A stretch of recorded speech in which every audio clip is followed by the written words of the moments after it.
Alhamdulillah, dikejutkan Allah meninggalkan lena yang panjang. Dingin air wudukku, titisan menggugur dosa. Alhamdulillah atas hidayah. Subhanallah, agungnya kuasa-Mu, hebat kebesaran-Mu ya Allah. Tangisku memuji-Mu, meruntun di jiwa. Subhanallah atas hidayah. Mihrabul Quran, ku jiwai kalam-Mu yang suci, penawar hidup dan matiku, suluhan hidup dan hati. Mihrabul Quran, menikmati hikmah yang terpuji, nilai hidup damai terisi. Subhanallah walhamdulillah.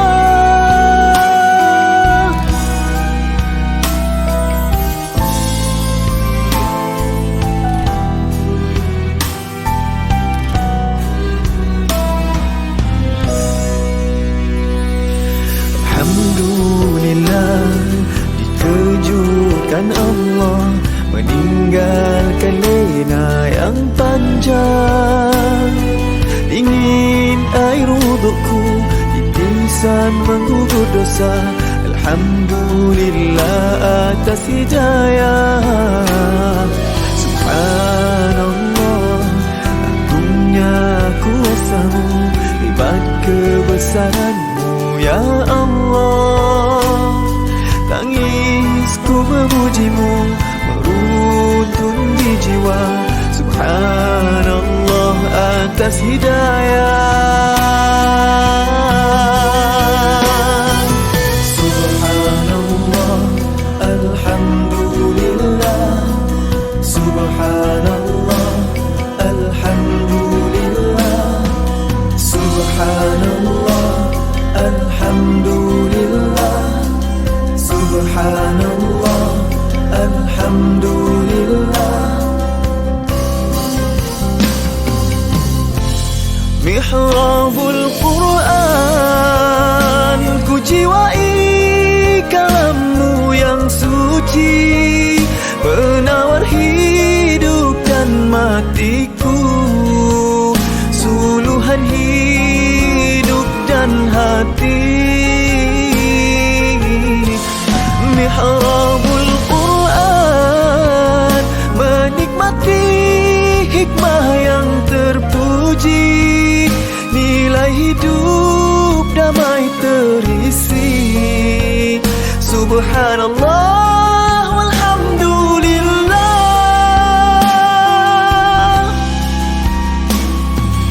Hasbunallah wa ni'mal wakil, cukup dengan-Mu untuk hidupku, siang dan malamku, suka dan dukaku. Dengan kalam-Mu aku bahagia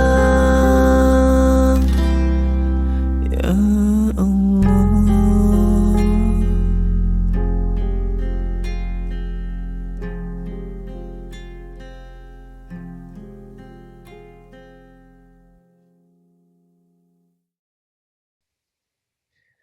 Bismillahirrahmanirrahim. Assalamualaikum warahmatullahi wabarakatuh.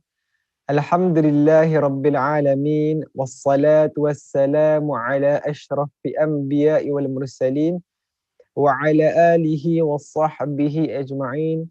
Rabbi shrah li sadri wa yassir li amri wa hlul 'uqdatam min lisani yafqahu qawli. Jadi insya-Allah tuan-tuan dan puan-puan sekalian, seperti biasa rutin kita setiap hari, setiap pagi kita akan memulakan dengan bacaan Al-Quran terlebih dahulu sebelum kita melanjutkan dengan perkongsian daripada Ustazah Nur Hafizah Musa. Dan insya-Allah pada pagi ini kita akan meneruskan bacaan Al-Quran pada surah Al-An'am, muka surat 141 ayat 102 insya-Allah.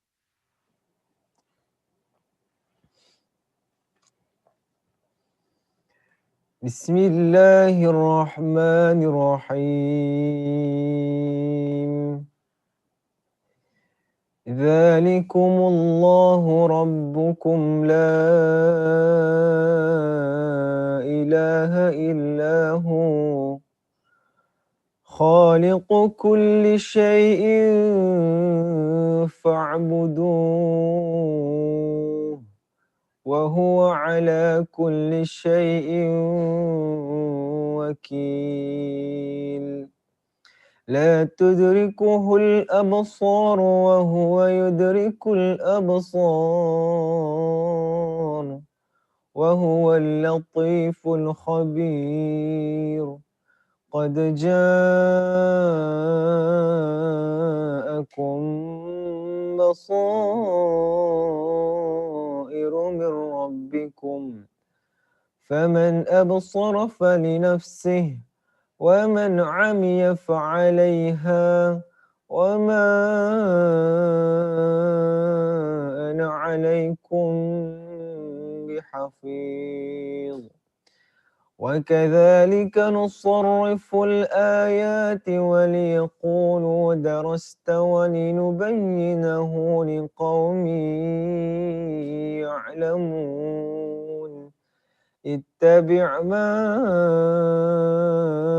أوحي إليك من ربك لا إله إلا هو وأعرض عن المشركين ولو شاء الله ما أشركوا وما جعلناك عليهم حفيظا وما أنت عليهم بوكيل ولا تسبوا الذين يدعون من دون الله فيسبوا الله عدوا بغير علم كذلك زينا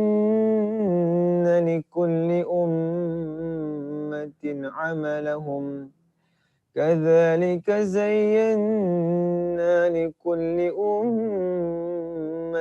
عملهم ثم إلى ربهم مرجعهم فينبئهم بما كانوا يعملون وأقسموا بالله جهد أيمانهم لئن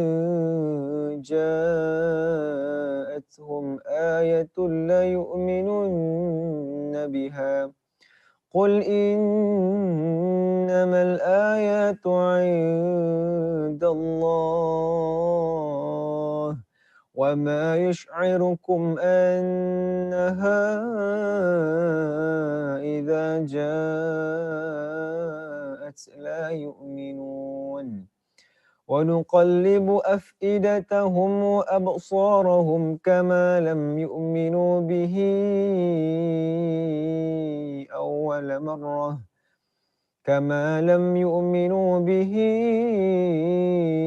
أول مرة ونذرهم في طغيانهم يعمهون ولو أننا نزلنا إليهم الملائكة وكلمهم الموتى وحشرنا عليهم كل شيء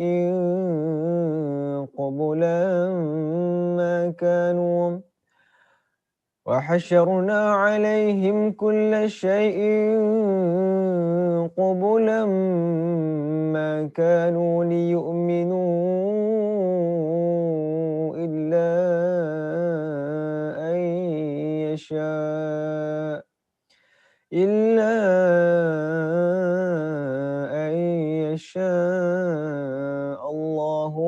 ولكن أكثرهم يجهلون وكذلك جعلنا لكل نبي عدوا شياطين الإنس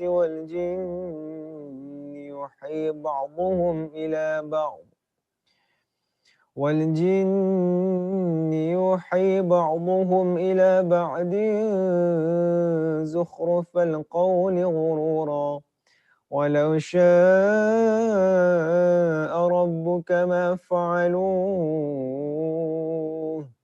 فذرهم وما يفترون ولتصغى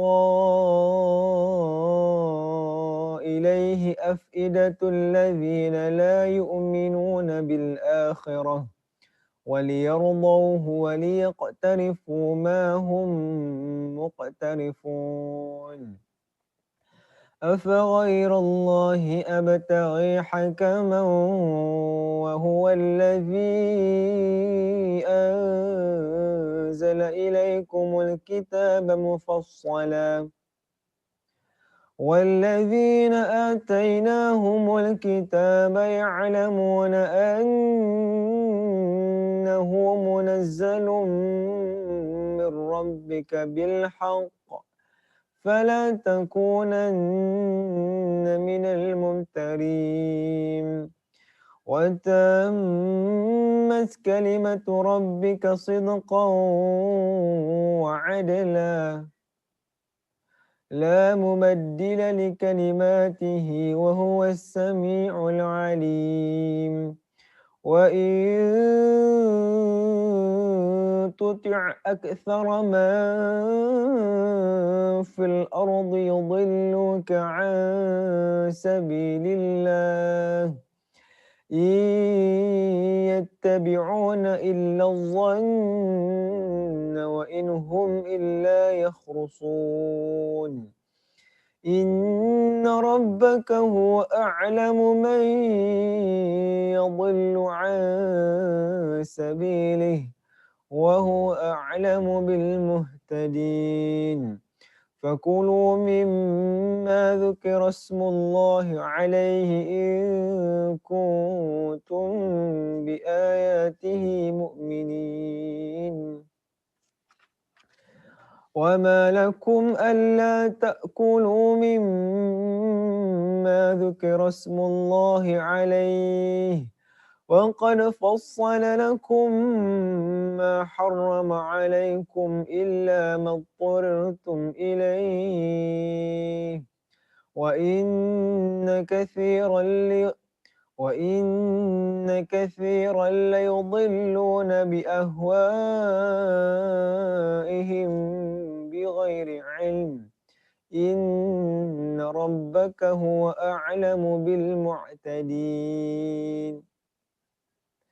وذروا ظاهر الإثم وباطنه إن الذين يكسبون الإثم سيجزون بما كانوا يقترفون ولا تأكلوا مما لم يذكر اسم الله عليه وإنه لفسق وإن الشياطين ليوحون إلى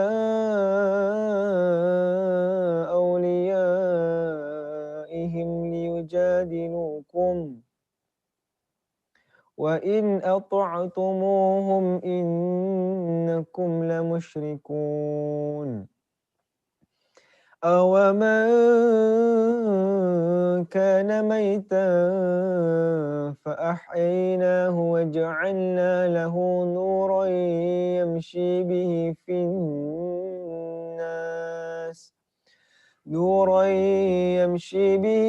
الناس كمن مثله في الظلمات ليس بخارج منها كذلك زين للكافرين ما كانوا يعملون وكذلك جعلنا في كل قرية أكابر مجرميها ليمكروا فيها وما يمكرون إلا بأنفسهم وما يشعرون وإذا جاءتهم آية قالوا لن نؤمن حتى نؤتى مثل ما أوتي رسل الله الله أعلم حيث يجعل رسالته سيصيب الذين أجرموا صغار عند الله سيصيب الذين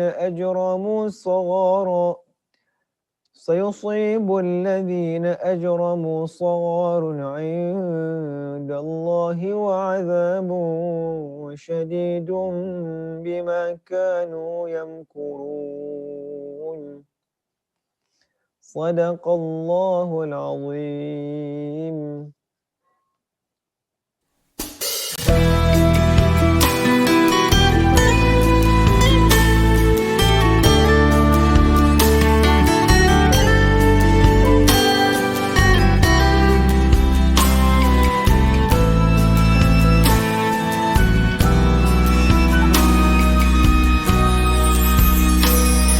Alhamdulillah, dikejutkan Allah meninggalkan lena yang panjang. Dingin air wudukku, titisan menggugur dosa.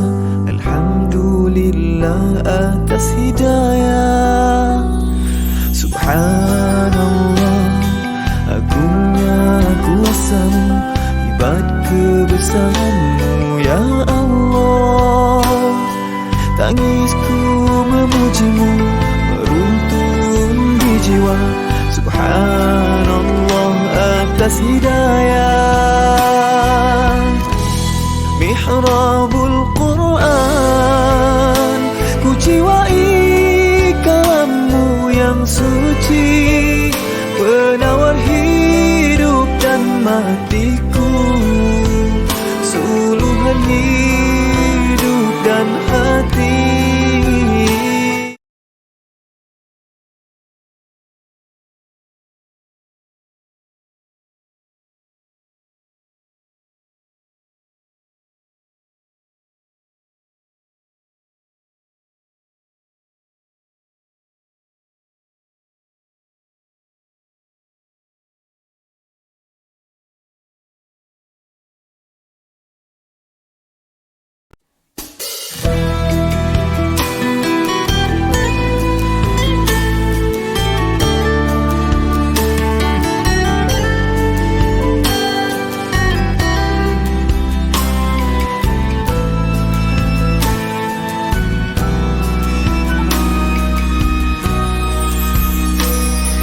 Alhamdulillah, dikejutkan Allah meninggalkan lena yang panjang.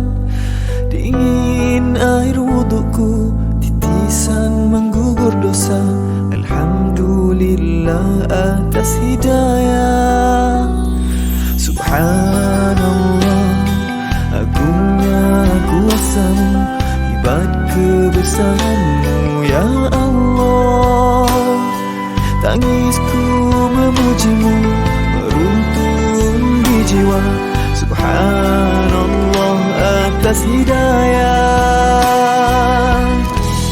Mihrabul Quran, ku jiwai kalammu yang suci, penawar hidup dan matiku, suluhan hidup dan hati. Mihrabul Quran, menikmati hikmah yang terpuji, nilai hidup damai terisi. Subhanallah walhamdulillah.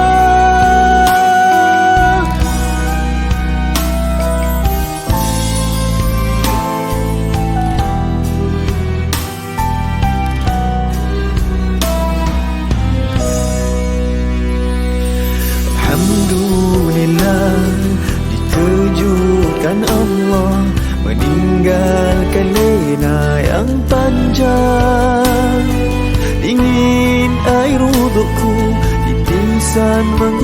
dosa. Alhamdulillah atas hidayah. Subhanallah, agungnya kuasa-Mu, hebat kebesaran-Mu ya Allah. Bismillahirrahmanirrahim. Alhamdulillahirabbil alamin. Wassalatu wassalam ala Rasulillahil amin wa ala alihi wa ashabihi ajma'in. Subhanaka la ilma lana illa ma 'allamtana innaka antal alimul hakim. Rabbi shrah li sadri wa yassir li amri wahlul 'uqdatam min lisani yafqahu qawli. Rabbi yassir wa la tu'assir wa tammim bil khair. Allahumma tahhir qulubana minan nifaq wa a'malana minar riya wa alsinatina minal kadhib wa a'yunina minal khiyanah. Innaka ta'lam kha'inatal a'yun wa ma tukhfis sudur. Ya Allah, ya Tuhan kami, sucikanlah hati-hati kami daripada nifaq, amalan-amalan kami daripada riya, lidah-lidah kami daripada berdusta, dan mata-mata kami daripada khianat. Sesungguhnya Engkau mengetahui mata-mata yang khianat dan apa yang tersembunyi di dalam dada. Allahumma salli ala Sayyidina Muhammad wa ala ali Sayyidina Muhammad.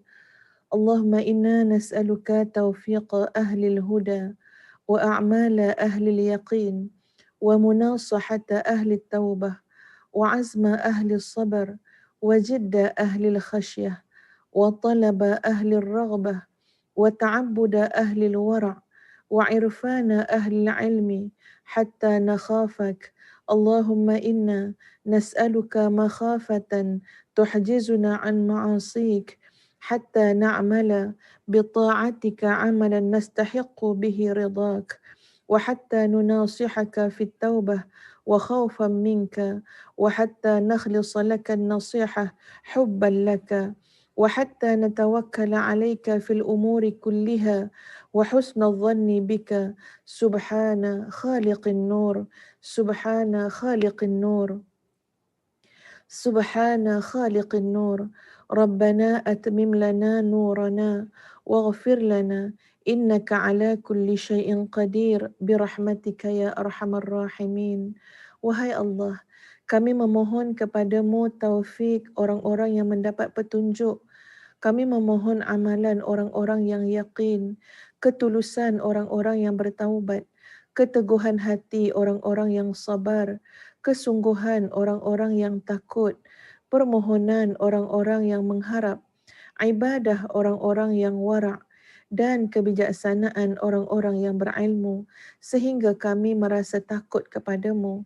Ya Allah, kami memohon kepadamu perasaan takut yang dapat menghalangi kami daripada berbuat maksiat sehingga kami dapat melakukan ketaatan kepadamu yang dengan amalan itu kami berhak mendapat redha-Mu dan beringat untuk bertaubat dan rasa takut kepadamu, ikhlas menerima didikan-Mu kerana kecintaan kepadamu dalam segala urusan dan bersangka baik terhadap-Mu. Maha suci zat yang menciptakan cahaya. Ya Tuhan kami, sempurnakanlah cahaya untuk kami dan ampunilah kami. Sesungguhnya Engkau Maha berkuasa atas segala sesuatu dengan rahmat-Mu, wahai yang Maha penyayang. Amin amin ya rabbal alamin. Mari sama-sama kita memulakan pertemuan kita dalam Mihrabul Quran pada pagi ini, tuan-puan sekalian, ya, dengan kita membaca Ummul Quran Al-Fatihah. A'udzu billahi minasy syaithanir rajim. Bismillahirrahmanirrahim. Alhamdulillahi rabbil alamin. Ar-Rahmanir Rahim. Maliki yaumiddin. Iyyaka na'budu wa iyyaka nasta'in. Ihdinas siratal mustaqim. Siratal ladzina an'amta 'alaihim ghairil maghdubi 'alaihim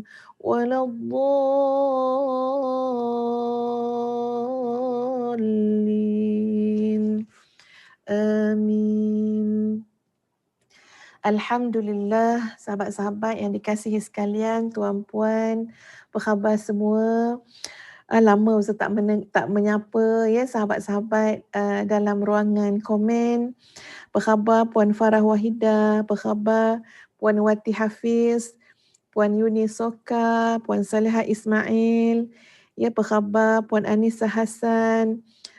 Puan Zakia Abdul Rahman, Puan Fazibah Manaf, ya Ustazah harap muslimin muslimat, tuan-puan adik kakak sekalian, ya sudi untuk tag kawan-kawan kita, sharekan seluas-luasnya, bawa mereka bersama-sama ya untuk selalu mengikuti Mihrabul Quran, kalaupun tidak semasa live ini, tapi nanti mungkin tengah hari, petang, ya malam, jadikan sebuah kelaziman untuk kita bersama-sama tadabbur ya Al-Quran insya-Allah. Mudah-mudahan ya dengan doa dan harapan kita kepada Allah agar Allah ikhlaskan kita, agar Allah rahmati kita, ya mudah-mudahan ia membawakan manfaat yang besar, barakah kepada kehidupan kita masing-masing. Jadi insya-Allah sahabat-sahabat semua, pada pagi yang budiman, pada pagi yang penuh barakah ini, ya insya-Allah hari ini kita akan melihat ya di bawah tajuk dia namaku dalam senarai syurga. Tapi ada tanda soalan ya. Tanda soalan tu maknanya kita pun tak tahu, kita pun tak jelas, ya, tak ada jaminan apakah nama kita ada dalam senarai pewaris syurga ataupun tidak. Tapi mari kita melihat kepada Al-Quran. Ya, bagaimana Al-Quran membicarakan tentang pewaris syurga ini. Ada ciri-ciri yang disebut oleh Al-Quran untuk sama-sama menjadi semakan kembali kepada kita. Ya sahabat-sahabat Al-Quran ni memang kitab untuk jadi peringatan. Maknanya bukan sekali baca, bukan sekali tadabbur, bukan sekali tengok. Ya, tapi sentiasa dibaca, sentiasa dijadikan peringatan, sentiasa menjadi rujukan, ya, berkali-kali. Dan mari sama-sama kita melihat pada muka surat 342 ya dalam Al-Quran, Mushaf Uthmani itu boleh lihat pada muka surat 342, kerana kita akan membicarakan, kita akan mengambil ibrah, ya, pengajaran daripada surah Al-Mu'minun ayat 1 hingga 11. Mari kita sorot surah ini, ayat ini pada zaman ini. Ya, pada waktu yang telah lebih 1400 tahun dah sahabat-sahabat sekalian. Bagaimana kita nak menghayati suratul Mu'minun ayat 1 hingga 11 ya supaya menjadi peringatan, menjadi panduan kepada kehidupan kita dan keluarga kita, masyarakat kita insya-Allah. Sahabat-sahabat yang dikasihi sekalian. Surah ini iaitu surah Al-Mu'minun adalah ayat-ayat Makkiyah, ya, maknanya di dalam tu terhimpun ayat-ayat Makkiyah sebanyak 118 ayat. Dan kita hari ini nak melihat pada 11 ayat yang pertama. Ya, surah ini dinamakan dengan nama surah Al-Mu'minun kerana di dalamnya dibahaskan tentang 7 di antara sifat-sifat orang mukmin yang Allah sebutkan di mana balasan kepada mukmin yang menjaga ketujuh-tujuh sifat ini adalah balasannya adalah pewaris syurga. Maknanya mereka itu adalah orang-orang yang Allah telah jelaskan ciri-cirinya iaitu orang-orang yang akan mewarisi syurga. Ya, dan dibuka ayat itu dengan qad aflahal mu'minun, lalu surah ini juga dinamakan dengan surah Al-Mu'minun. Sahabat-sahabat yang dikasihi sekalian, ya, sebelum kita baca kepada ayat-ayatnya, Ustazah ingin menjelaskan di mana Umar bin Al-Khattab radhiyallahu an, beliau telah berkata, kana idza nazala ala Rasulillah sallallahu alaihi wasallam al-wahyu yasma'u 'inda wajhihi dawiyun kadawiyyin nahli famakathna sa'atan fastaqbala al-qiblah wa rafa'a yadayhi faqala. Maksud dia, jika ada wahyu turun kepada Rasulullah sallallahu alaihi wasallam, maka terdengar seperti suara dengungan lebah ya di wajah baginda.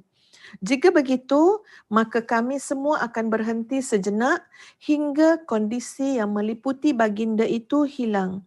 Lalu Nabi SAW akan menghadap ke kiblat dan mengangkat kedua tangan baginda seraya baginda akan berdoa. Apa doanya? Allahumma zidna wa la tanqusna wa akrimna wa la tuhinna wa a'tina wa la tahrimna wa athirna wa la tu'thir alaina warda 'anna wa ardina. Ya Allah, tambahilah kami dan janganlah engkau kurangi. Muliakanlah kami dan janganlah engkau hinakan. Berilah kami dan janganlah engkau tidak memberi kepada kami. Dahulukanlah kami dan janganlah engkau tidak mendahulukan kami. Redailah kami dan jadikanlah kami redha dan puas. Thumma qala, kemudian baginda bersabda, laqad unzilat alayya 10 ayatin man aqamahunna dakhala al-jannah. Thumma qara'a alaina qad aflahal mu'minun hatta khatamal 10. Kemudian baginda bersabda, sungguh telah diturunkan kepadaku 10 ayat yang barang siapa menegakkan dan mengamalkan isinya pada 10 ayat tadi, maka dia akan masuk syurga. Kemudian baginda membacakan ayat 1 hingga ayat 10 surah Al-Mu'minun, hadis riwayat Ahmad, Tirmizi, An-Nasai dan Al-Hakim. Nampak sahabat-sahabat semua, ya, bagaimana keutamaan 10 ayat daripada surah Al-Mu'minun yang dijelaskan oleh Sayyidina Umar Al-Khattab, di mana bila saja turun turun saja wahyu kepada Nabi SAW, dan keadaan bila turun wahyu ni, tuan-puan sekalian, ia macam satu perkara yang berat sangat pada Nabi, sampai nampak Nabi berpeluh-peluh dan sebagainya. Jadi bila keadaan itu datang, biasanya siapa-siapa saja sahabat yang bersama dengan Nabi SAW akan berhenti sejenak. Tak kacau pun Nabi, tak ganggu, biar saja. Sampailah keadaan yang meliputi Nabi itu hilang.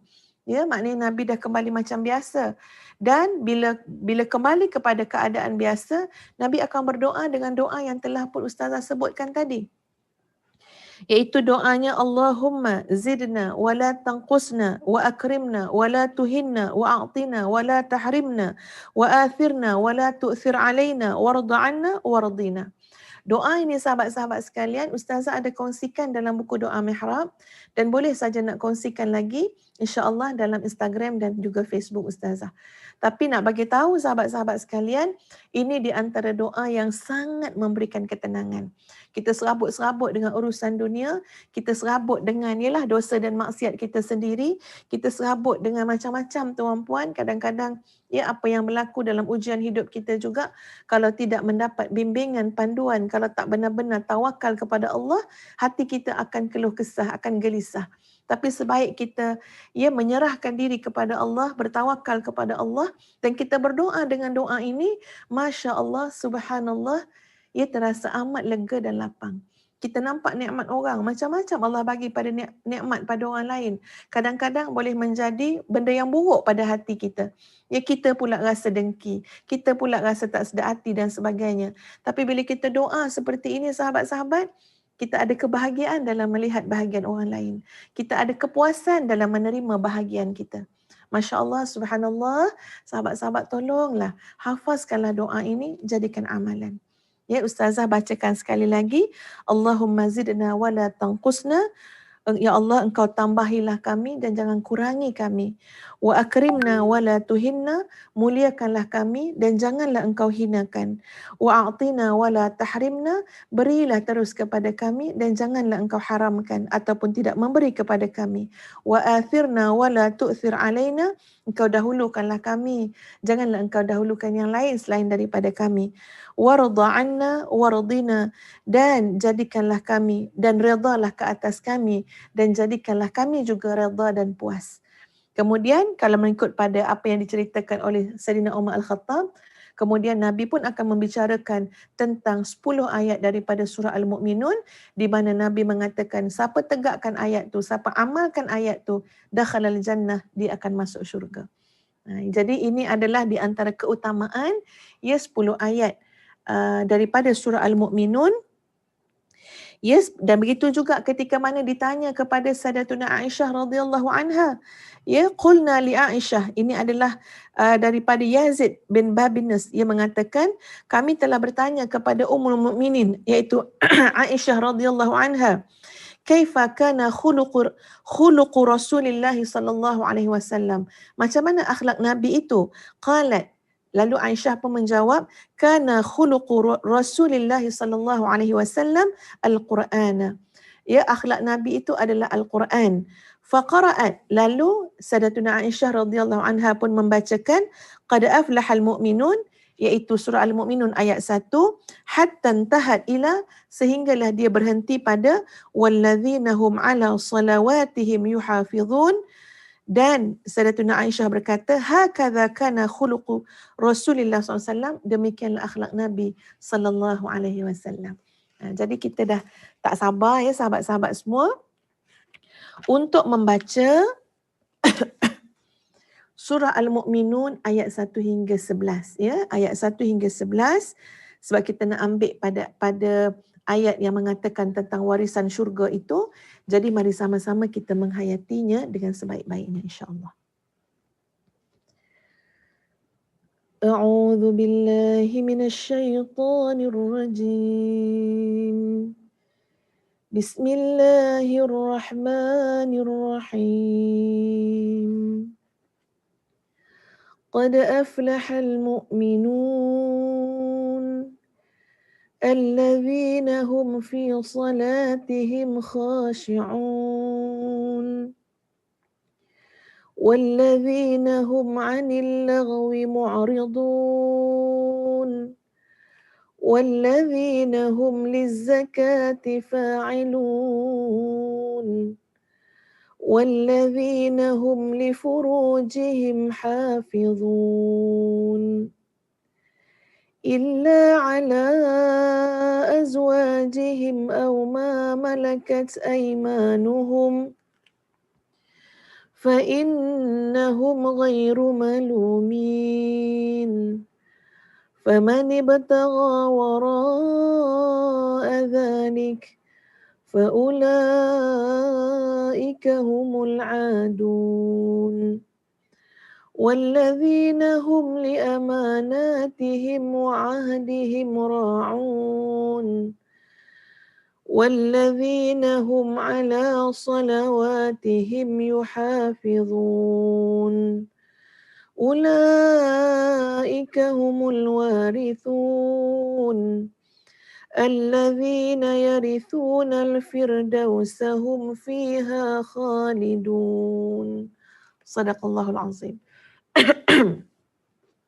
Maksudnya sahabat-sahabat sekalian, qad aflahal mu'minun, sesungguhnya berjayalah orang-orang yang beriman, iaitu orang yang khusyuk dalam salatnya dan orang yang menjauhkan diri daripada perbuatan dan perkataan yang tidak berguna, dan orang yang menunaikan zakat, dan orang yang memelihara kemaluannya kecuali terhadap isteri mereka, isteri-isteri mereka atau hamba sahaya yang mereka miliki, yakni hamba sahaya yang diperoleh dalam peperangan dengan orang kafir. Maka sesungguhnya mereka tidak tercela. Tetapi barang siapa mencari selain daripada itu, iaitu maknanya dengan cara zina, homoseksual dan sebagainya, maka mereka itulah orang yang melampaui batas. Dan sesungguhnya beruntunglah orang yang memelihara amanah dan janjinya, serta orang yang memelihara solatnya. Mereka itulah orang yang akan mewarisi, yakni yang akan mewarisi syurga Firdaus, mereka kekal di dalamnya. Masya Allah, subhanallah, tuan-puan sekalian. Jadi mari kita melihat makna yang terkandung dalam ayat 1 hingga 11. Baik, sahabat-sahabat sekalian. kita nak mulakan di mana? Baik, kita ambil daripada ayat yang pertama, iaitu bergembiralah, qad aflahal mu'minun, bergembiralah orang-orang yang beriman. Ya, orang-orang mukmin dengan 7 sifat ataupun kriteria yang akan disebutkan daripada satu ayat kepada satu ayat, sehinggalah pada ayat 10 dan 11 mengatakan itulah orang yang akan masuk syurga, orang yang mewarisi syurga. Jadi kita nampak di sini sahabat-sahabat sekalian, syarat pertama. Ya, syarat pertama adalah orang-orang mukmin yang beriman kepada Allah, yang membenarkan imannya kepada Allah, kepada Rasul dan kepada hari akhirat. Jadi syarat yang pertama, pewaris syurga itu sahabat-sahabat sekalian adalah orangnya, golongannya adalah golongan yang benar-benar beriman kepada Allah. Benar-benar beriman. Sahabat-sahabat, al-imanu yazidu wa yanqus. Iman itu menaik, bertambah dan iman juga berkurang. Sebab itu, profession ataupun kita kata kerjaya, tugasan, amanah, tanggungjawab untuk menjaga iman adalah tanggungjawab kita. Sebelum kita cakap pada anak-anak kita, sebelum kita cakap pada diri kita tentang soal kerjaya, tentang soal tanggungjawab. Ya, mungkin kita berkata mak ini seorang guru, maka tanggungjawab mak adalah sebagai memenuhi profession kerjaya perguruan itu. Ataupun kita kata mak ni frontliner, mak ni doktor, abah ni doktor, abah ni jururawat contohnya. Ya, lalu anak kita diberikan faham bahawa seolah-olah kerjaya kita, tanggungjawab kita adalah sebagai frontliner, sebagai doktor dan sebagainya. Tapi sahabat-sahabat sekalian, lebih awal daripada itu. Ya, lebih awal daripada itu apa dia? Untuk kita memberikan gambaran kepada diri kita, gambaran kepada keluarga kita, bahawa di sana ada satu profession, kerjaya, tanggungjawab dan amanah yang paling besar, iaitu kita adalah hamba Allah yang ingin meraih keberuntungan dan kejayaan. Jadi untuk meraih keberuntungan dan kejayaan, kerjaya kita, tanggungjawab kita adalah untuk menjaga iman kita, menatang iman kita, menguruskan iman kita, muhasabah, brainstorm, reflection, tengok balik soal apa? Soal iman kita. Iman harus diperhalusi, iman harus direfleksi, iman harus dicermati. Ia harus diberikan perhatian, berkurang ke, bertambah ke, statik ke, ya macam mana potensi iman, bagaimana keadaan iman yang berada dalam jiwa kita, ini harus diberikan perhatian yang sangat besar. Kita boleh perasan duit kita semakin susut dalam akaun. Kita boleh perasan beras semakin berkurangan dekat dapur. Kita boleh perasan follower kita makin berkurangan dekat kita punya IG ataupun Facebook. Kita boleh perasan macam-macam benda tuan-puan dari sudut bertambah dan berkurang. Tapi cuba kita jujur dengan diri kita. Ya, cuba kita lihat iman yang ada dalam jiwa kita berkurang atau bertambahkah. Ada kesan-kesan, ada tanda-tanda iman yang bertambah, ada tanda-tanda iman yang berkurang. Ini harus menjadi perhatian. Kenapa? Kerana persoalan iman adalah persoalan yang sangat besar. Kita tengok dalam peristiwa Ashabul Kahfi yang dihuraikan dalam suratul Kahfi. Kita tengok bagaimana huraian suratul Kahfi terhadap pemilik-pemilik taman, pemilik-pemilik kebun. Kita tengok bagaimana suratul Kahfi menghuraikan tentang manusia yang Allah berikan ilmu kepada mereka. Ya, contoh ilmu yang Allah berikan kepada Nabi Musa alaihissalam. Sehingga bila ditanya kepada Nabi Musa alaihissalam, siapakah yang paling hebat ilmunya? Nabi Musa alaihissalam mengatakan dia, baginda. Ya, baginda yang lebih hebat ilmu. Dengan jawapan itu Allah menunjukkan kepada Sayyidina Musa alaihissalam, ya tidak. Ya, ada orang lain yang aku berikan ilmu juga, yang kamu tak tahu pun ilmu yang ada pada diri kamu. Ya, jadi kemudiannya berlakulah kisah yang kita fahami daripada suratul Kahfi. Sahabat-sahabat sekalian, Kehidupan ini adalah tentang iman. Kenapa Ashabul Kahfi sampai boleh lari daripada raja yang zalim, penguasa yang berkuasa ketika itu?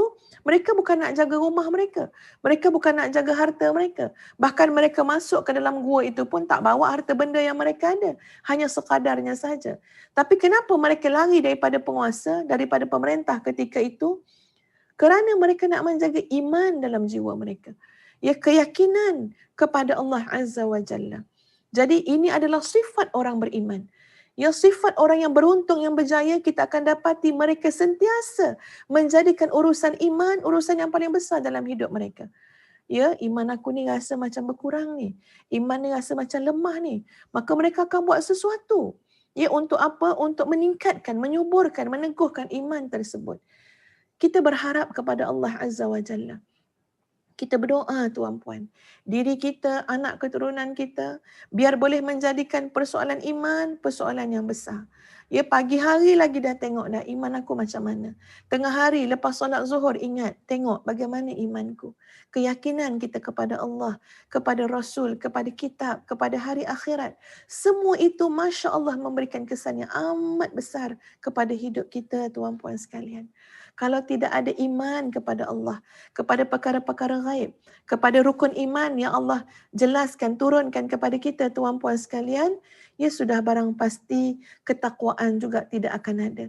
Sudah barang pasti mudah saja terjebak kepada perkara-perkara yang mendatangkan kemurkaan Allah, yang menjauhkan kita daripada rahmat Allah.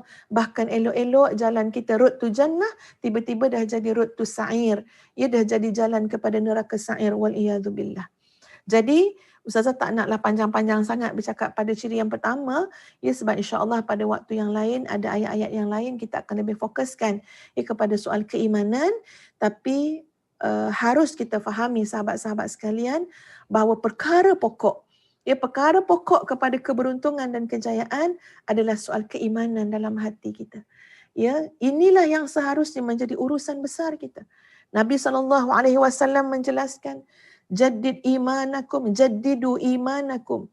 Perbaharuilah iman kamu, perbaharui iman kamu. Bagaimana cara untuk memperbaharui iman?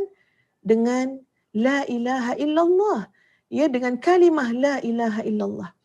Sudah pasti sahabat-sahabat sekalian, ia bukan sebatas kita hanya menyebut la ilaha illallah tapi tidak ada penghayatan. Bukan semata-mata kita sebut la ilaha illallah. Tidak ada ilah kecuali Allah. Semata-mata sebut saja. Tapi tak ada penghayatan. Tapi tak melepasi kerongkong kita pun. Tak sampai kepada hati pun. Tak ada pun la ilaha illallah itu penghayatan yang membentuk kehidupan kita. Subhanallah tuan-puan sekalian, la ilaha illallah ini patutnya sahabat-sahabat semua, itu adalah menjadi pagar kepada diri kita. Pagar pada pandangan kita, pagar pada pendengaran kita, pagar pada lidah kita, pagar pada tangan kita. Tangan kita jangan mudah-mudah mengambil benda yang bukan hak kita. Tangan kita jangan mudah-mudah seleweng amanah yang Allah beri kepada kita. Kenapa? Semua ini dipagari la ilaha illallah pada pandangan kita, pada penglihatan, pada pendengaran. Jadi subhanallah sahabat-sahabat sekalian, la ilaha illallah ini berbekas dalam hidup kita. Sebab tu Nabi SAW sebut, jaddidu imanakum bila ilaha illallah. Perbaharuilah iman kalian. Dengan apa? La ilaha illallah. Tidak ada ilah kecuali Allah. Kalau kita merujuk kepada suratul Kahfi, ayat yang penghabisan sekali, 110 tuan-puan sekalian, tengok bagaimana orang yang memang ingin untuk bertemu dengan Allah, orang yang mencintai pertemuan dengan Allah, maka dia akan benar-benar menjaga tanggungjawab dan amanah pada hak, pada kalimah tauhid la ilaha illallah. Dia tidak mensyirikkan Allah dengan sesuatu apapun dan dia akan memenuhi agenda kehidupan dia dengan amal saleh yang diredai oleh Allah Azza wa Jalla. Jadi sahabat-sahabat sekalian, mari bawa keluarga kita. Diri kita sendiri sudah barang pasti tuan-puan. Diri kita, keluarga kita dengan agenda keimanan. Yang nak kita tengok pada anak-anak kita ni bukan nak tengok jambang dah keluar dah, jerawat dah banyak dah, makin dah gemuk dah. Bukan sekadar itu sahabat-sahabat. Tapi kita nak tengok apa jadi dengan iman anak-anak kita. Ia semakin bertambahkah? Nampak tak ciri-ciri ketakwaan? Nampak tak anak kita ia semakin terasa? Terasa dengan apa? Terasa dengan panggilan hayya 'alas solah. Nampak tak anak-anak kita ia bersungguh nak jaga solat jamaah? Tuan-puan, semua ini tidak akan berlaku kecuali kerana ada iman di dalam jiwa. Ya, kita tengok anak kita boleh jaga solat dengan baik, anak kita boleh sama-sama membantu, memberikan sokongan, mengajak dalam rumah ni untuk mendirikan solat jamaah. Itu maknanya apa? InsyaAllah, Alhamdulillah, petanda ada iman dalam diri dia. Kalau sampai tak payah suruh, tak payah nak marah-marah dalam rumah, ya, supaya anak kita solat dan solat jamaah, itu tanda ada iman dalam hati anak-anak kita. Tapi kalau kita dah kejut pun tuan-puan, beralih sana, beralih sini, tahu-tahu ambil juga akhir waktu juga untuk solat bersendirian, solat patuk ayam, ini sebagai tanda kita patut khawatir apa dia, ya Allah, macam mana keadaan iman dalam hati anak-anak kita. Dan kita akan terus meneliti ayat-ayat demi ayat dalam surah Al-Mu'minun ini untuk melihat tanda-tanda keimanan, ya, yang berkait di antara satu ayat dengan satu ayat yang lain. Lalu sahabat-sahabat sekalian, kita melihat kepada ciri yang kedua. Ciri yang kedua, sahabat-sahabat semua, disebut pada ayat yang kedua. A'udzu billahi minasyaitonir rajim. Alladzina hum fi salatihim khashi'un. Orang yang beriman itu ialah, ya, maknanya al-mu'minun, qad aflahal mu'minun, beruntunglah orang-orang yang beriman, iaitu, itu kalau kita tengok terjemahannya, ya, iaitu allazina, iaitu golongan-golongan, hum, mereka itu, fi salatihim, dalam bab salat. Mereka itu fi salatihim, dalam urusan salat. Salat ni dia boleh datang dalam Quran dengan ayat yang harful jar sebelumnya, kadang-kadang ala, kadang-kadang fi, kadang-kadang an. Jadi dia berbeza. Bila datang harful jar, ia huruf sendi tuan-puan sekalian, sama ada fi, sama ada an, sama ada ala, datang dalam bentuk berbeza. Huruf jar memberikan makna yang berbeza. Ya, bila sebut fi salatihim, makna yang sedang kita nak faham ialah dalam bab salatnya, dalam urusan salatnya. Itu maknanya. Ya, jadi solat ni menjadi sebuah urusan kehidupan. Urusan yang besar. Solat ni bukan hujung-hujung mata. Solat ni bukan sebatas kita tengok, 5 minit je semayang tu, 5 minit je solat tu, jadi urusan solat ni urusan 5 minit. Tak, sahabat-sahabat. Urusan solat bukan jadi urusan 5 minit. Urusan solat bukan urusan 2-3 minit. Urusan solat urusan hidup dan mati. Urusan solat urusan berjaya ataupun gagal. Urusan solat urusan rahmat ataupun laknat. Sahabat-sahabat, urusan solat urusan syurga atau neraka. Urusan salat bukan urusan 5 minit. Sebab itu kita tengok pada ayat ini, fi salatihim, dalam urusan salat. Dalam bab salat. Setiap kita ada urusan salat masing-masing. Setiap kita ada tabiat salat masing-masing.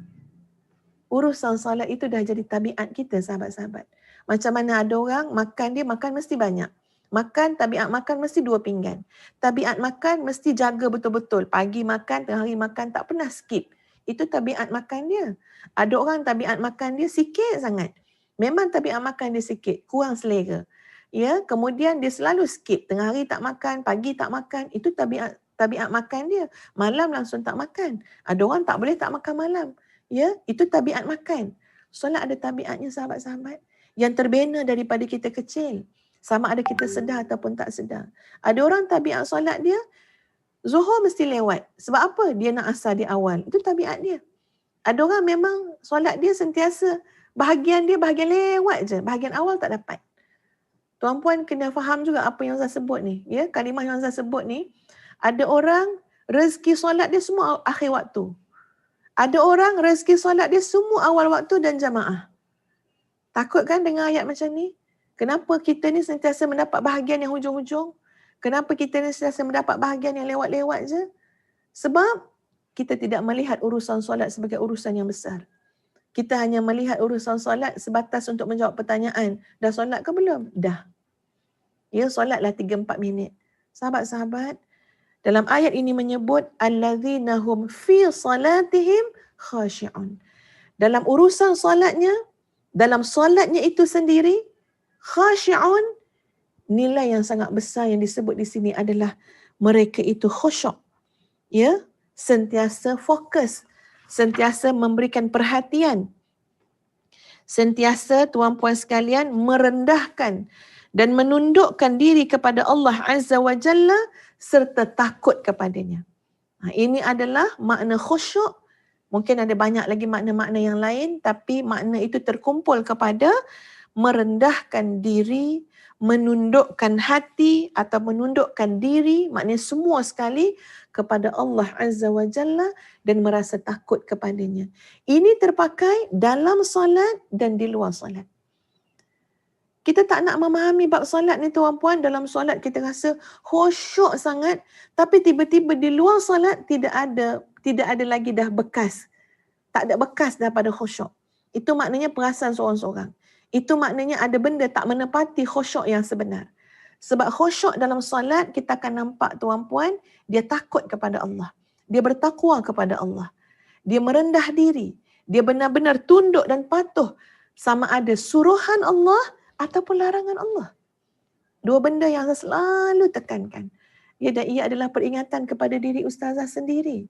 Ya, track yang kita nak duduk ni tuan-puan, track dia apa dia? Yuqimul faraid wajtinabul muharramat. Maknanya mendirikan, menegakkan perkara-perkara yang Allah fardukan, yang Allah suruh, dan dalam masa yang sama menjauhkan diri daripada perkara-perkara yang haram, perkara-perkara yang Allah larang. Jadi sahabat-sahabat sekalian, ya, bila kita sebut tentang solat tadi, okey, saya bacakan sikit ya. Bagaimana Hasan Al-Basri mengatakan kekhusyukan yang dimaksudkan dalam ayat ini adalah dalam hati mereka. Sehingga dengan khusyuk pada hati mereka, mereka menundukkan pandangan, mereka merendahkan dan mendiamkan semua anggota tubuh. Ini kalau dalam solat. Sebab tu dalam solat, ya, kita tak ada bergerak-bergerak. Apatah lagi dalam mazhab Syafi'i, pergerakan lebih daripada 3 kali pergerakan berturut-turut itu boleh membatalkan solat. Kenapa kita boleh duduk diam, berdiri macam tu je, tunduk pandangan, ya? Dan kemudian kita tak campur-campur dah dengan benda-benda kat luar ni, tak berborak, tak bercakap. Kerana adanya nilai kekhusyukan semasa solat. Dan semua itu dibawalah pada luar solat, di mana kita ada nilai ketaatan, ketundukan kepada Allah Azza wa Jalla. Ya, tengok tuan-puan macam mana bila kita solat. Terutama kalau solat jamaah. Ya, imam tu takbir intiqalat Allahu Akbar, kita ikut. Tak ada kita protes-protes pun. Ya, tak protes pun. Kita tak ada buat hal sendiri. Rokok, sujud. Demikianlah sebuah ketaatan, bentuk ketaatan yang kita nak hidupkan dalam diri kita di luar solat. Taat kepada Allah. Sebab tu kita kena tahu dulu apa yang Allah suruh, apa yang Allah larang. Sebab tu kena belajar, kena cari ilmu. Biar jelas. Ya, biar jelas kita duduk dalam cahaya yang terang. Ilmu ini nur, ilmu ini cahaya. Baru kita tahu ini yang Allah suruh, ini yang Allah larang. Berapa ramai di antara kita, ya, masih lagi terlibat dengan urusan riba. Ya, so kita kena tahu riba yang datang dalam pelbagai bentuk. Sebab kita nak menjauhi riba tersebut. Jadi kena cari ilmu, ya. Baik. Makna khusyuk itu juga adalah merasa takut. Tengok, khusyuk tu didahulukan, kalau tengok dalam kitab tafsir, ahli ilmu menyebut khusyuk itu adalah merasa takut. Inilah satu perkara sahabat-sahabat yang kita bimbang dalam hidup kita. Kenapa kita tidak seimbang?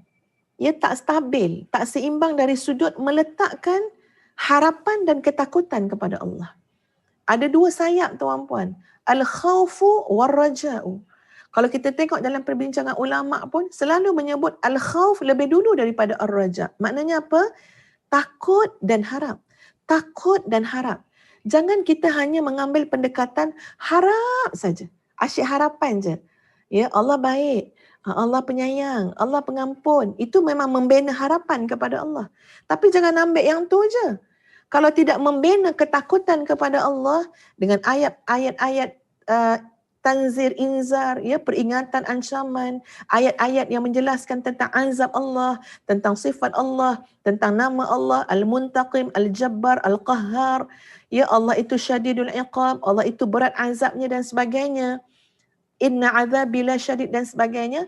Kalau tak diambil daripada poin itu, sahabat-sahabat sekalian, dia jadi tak seimbang. Sungguh ini di antara masalah. Ya, masalah.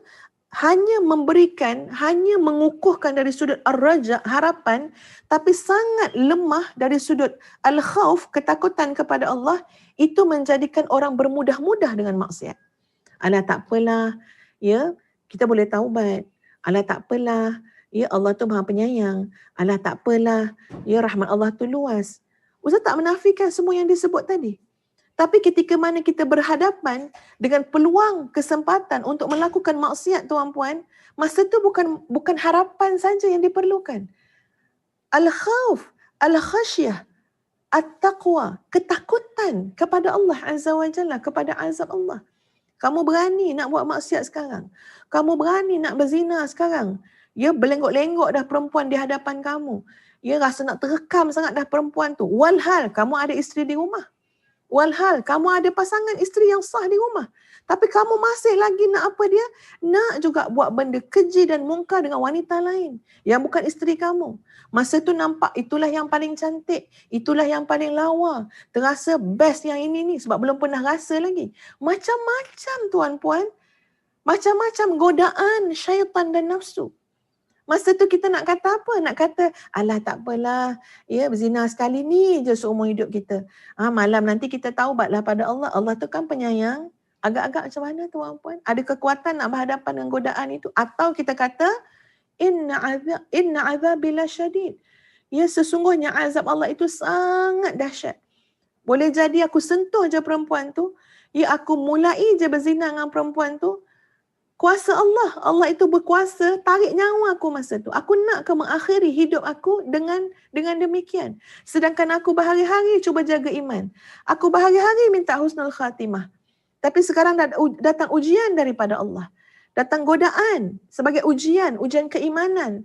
Aku tak boleh rebah di sini. Aku tak boleh jatuh di sini. Ketika itu yang penting apa dia? Al-khawf.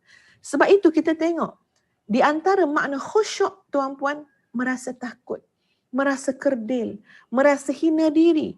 Ya, dan dalam masa yang sama makna khusyuk juga adalah ketenangan, fokus, ya, tenang saja. Sebab itu tak perlu bergegas-gegas dalam solat.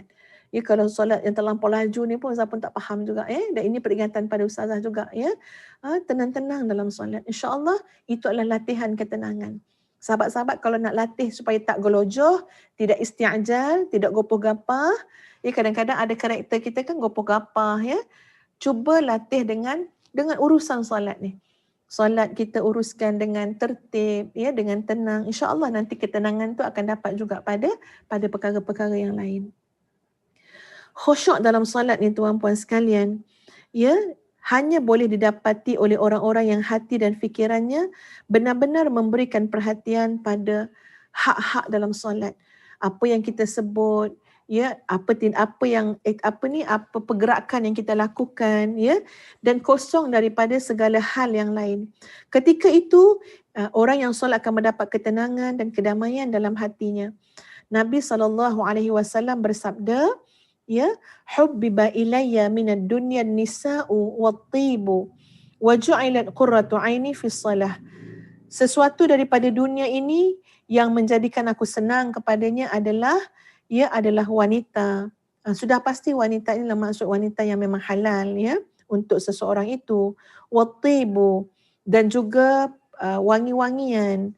Wa ju'ilat qurratu 'aini fi shalah, dan ketenangan hatiku, ya, kegembiraan hatiku adalah terdapat pada solat. Jadi ini yang disebut oleh Nabi SAW, ya, wa ju'ilat qurratu 'aini fi shalah, dan dijadikan ketenangan jiwaku adalah dalam solat. Ya, dan ada doanya, Allahumma ja'al qurrata 'aini fi shalah. Ya Allah, jadikanlah ketenangan jiwaku dalam solat. Ya Allah, jadikanlah solat sebagai ketenangan jiwaku. Ya, jadi sahabat-sahabat sekalian, seperti mana kita tahu Nabi SAW pernah berkata kepada Bilal bin Rabah, Ya Bilalu arihna bis-salah, wahai Bilal, marilah kita berehat. Ya, rehatkanlah diri kita dengan solat. Jadi konsep solat yang dibawa oleh Nabi SAW harus kita fahami baik-baik. Solat bukan satu beban yang menyusahkan, tapi solat adalah sebuah kerehatan. Solat adalah pintu masuk kepada ketenangan. Solat adalah jaminan kegembiraan dan kebahagiaan. Ya, kalau boleh tiap-tiap hari kita berilah makna kepada solat tu. Ya, kita letaklah satu prinsip pada solat. Solat adalah pintu masuk pada kebahagiaan. Solat adalah keceriaan. Solat adalah senyuman kita hari ini. Buatlah apa pun selama mana ianya benar dalam konteks yang benar lah. Ya, baik. Khusyuk ini adalah perkara yang sangat penting dan kita harus ingat sahabat-sahabat sekalian, di antara perkara pertama yang ditarik ya daripada dunia ini adalah khusyuk. Jadi khusyuk ini Allah akan tarik. Sebab itu kita dapati nilai khusyuk ni susah nak cari dah. Ya, terutama pada zaman-zaman mutaakhir ni, zaman-zaman akhir zaman, payah nak cari nilai khusyuk. Seorang laki-laki ataupun wanita yang khusyuk, pandangannya tunduk, pendengarannya tunduk. Maknanya dia jaga betul-betul sesuai dengan perintah Allah. Ini memang sukar ya pada akhir zaman untuk kita cari. Tapi mudah-mudahan Allah menjadikan kita daripada golongan yang sedikit. Allahumma ja'alna minal aqallin. Ya Allah, Allahumma ja'alna minal qalil. Ya Allah, jadikanlah kami daripada golongan yang sedikit, yang masih cuba mempertahankan ya kekhusyukan pada jiwa raga, pada anggota yang ada. Okey, sahabat-sahabat sekalian, kita telah membicarakan 2 daripada 7 ya yang menjadi ciri-ciri golongan yang akan mewarisi syurga. Ustazah berhenti di sini terlebih dahulu. InsyaAllah pada pagi esok kita akan sambung lagi. Kita ambillah pengajaran yang besar daripada apa yang telah saya sebutkan daripada 2 syarat tadi. Sama-sama kita renungkan, istighfar kepada Allah, mohon kepada Allah ilmu yang bermanfaat, sentiasa mohon taufik petunjuk Allah. Datanglah kepada Allah dengan jujur, bertaubatlah dengan jujur, beristighfarlah dengan jujur. Mohonlah kepada Allah juga dengan kejujuran, hanya kerana mengharapkan Allah. Jangan dalam doa kita pun tak jujur. Minta itu, minta ini sebab manusia juga. Ya, mintalah sesuatu yang dengan penuh kejujuran, hanya kerana mengharapkan pandangan Allah. InsyaAllah sahabat-sahabat sekalian, kita bukan orang yang terbaik, tapi insyaAllah mudah-mudahan sentiasa ada usaha untuk memperbaiki diri, ya, untuk menjadi lebih baik. Mudah-mudahan dalam usaha untuk menjadi orang yang baik inilah ya akhirnya Allah merezekikan kepada kita husnul khatimah. Terima kasih semua. Astaghfirullahalazim, astaghfirullahalazim, astaghfirullahalazim li wa lakum. Assalamualaikum warahmatullahi wabarakatuh. Ustazah akan kongsikan doa tersebut dalam IG insya-Allah. Ya, dan Ustazah juga mengajak semua, sila sahabat-sahabat segera daftar seminar tajdid diri. Ya, seminar biasa saja, seminar yang sederhana, tapi nak membincangkan tentang tajdid diri. Nak baiki diri. Dan Ustazah akan mengambil ya perkara-perkara yang pokok sangat. Mudah-mudahan perkara tu bila kita bincangkan, terus memberikan satu lonjakan yang menyeluruh kepada kehidupan kita insya-Allah. Wallahu a'lam. Assalamualaikum warahmatullahi wabarakatuh. Kita tangguhkan dengan suratul Asr dan tasbih kafarah.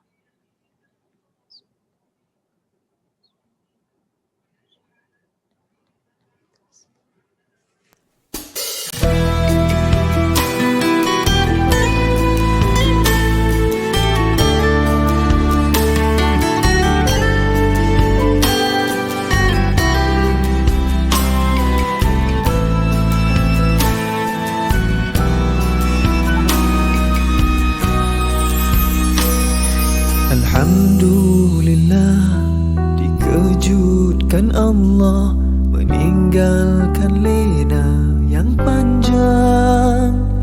Dingin air wudukku, titisan menggugur dosa. Alhamdulillah atas hidayah. Subhanallah, agungnya kuasa-Mu, hebat kebesaran-Mu ya Allah. Tangisku memuji-Mu meruntun di jiwa. Subhanallah atas hidayah. Mihrabul Quran, ku jiwai kalam-Mu yang suci. matiku, suluhan hidup dan hati.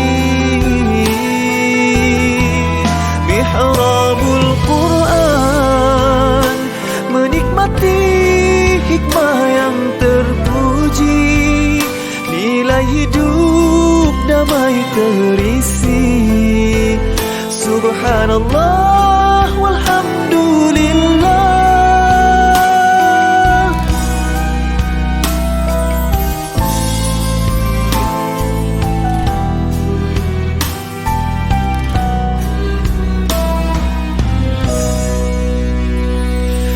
Alhamdulillah, dikejutkan Allah meninggalkan lena yang panjang.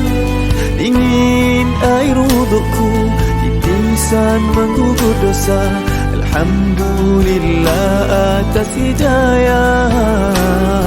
Subhanallah, agungnya kuasa-Mu, hebat kebesaran-Mu ya Allah. Tangisku memuji-Mu, meruntun di jiwa. Subhanallah atas hidayah. Subhanallah, alhamdulillah. Subhanallah, alhamdulillah. Subhanallah, alhamdulillah. Subhanallah, alhamdulillah. Mihrabul Quran, ku jiwai kalam-Mu yang suci, penawar hidup dan matiku, suluhan hidup dan hati.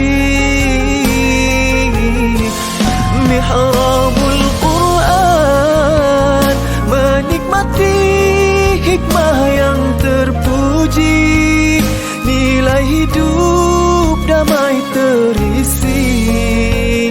Subhanallah walhamdulillah.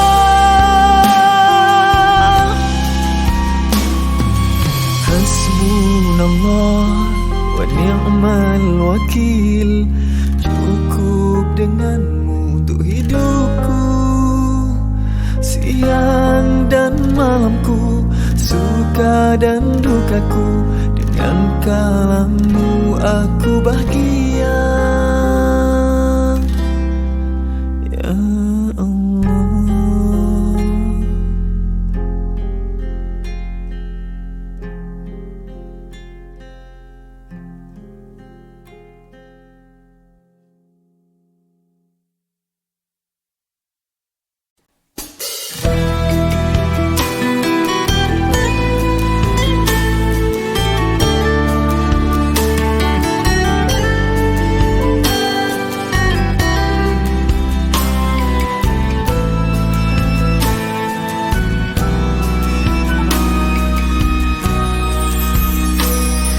Alhamdulillah, dikejutkan Allah meninggalkan lena yang panjang.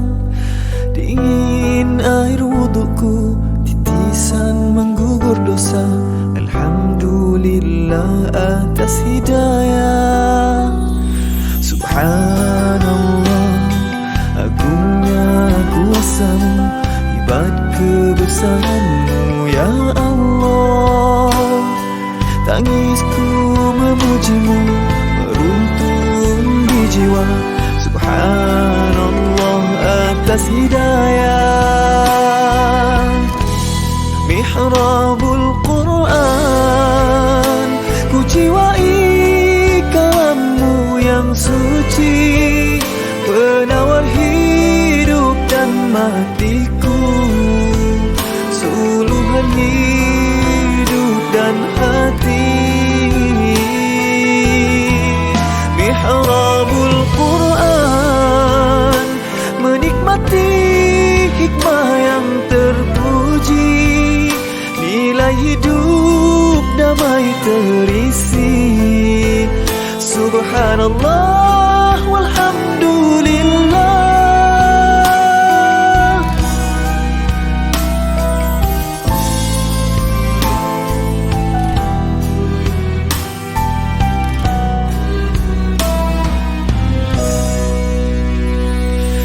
Alhamdulillah, dikejutkan Allah meninggalkan lena yang panjang. Dingin air wudukku, titisan menggugur dosa. Alhamdulillah atas hidayah. Subhanallah, agungnya kuasamu, hebat kebesaranmu ya Allah. Tangisku memujimu, meruntun di jiwa. Subhanallah atas hidayah. Subhanallah, alhamdulillah. Subhanallah, alhamdulillah. Subhanallah, alhamdulillah. Subhanallah, alhamdulillah.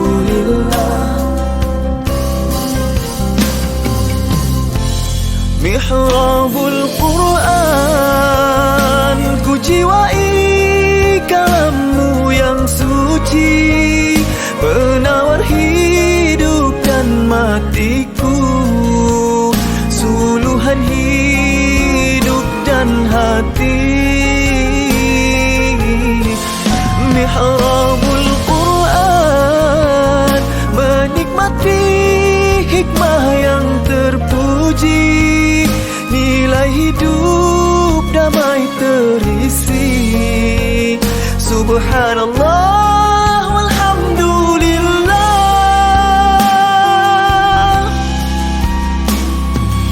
Hasbunallah wa ni'mal wakil, cukup denganmu untuk hidupku, siang dan malamku, suka dan dukaku. Dengan kalammu aku bahagia.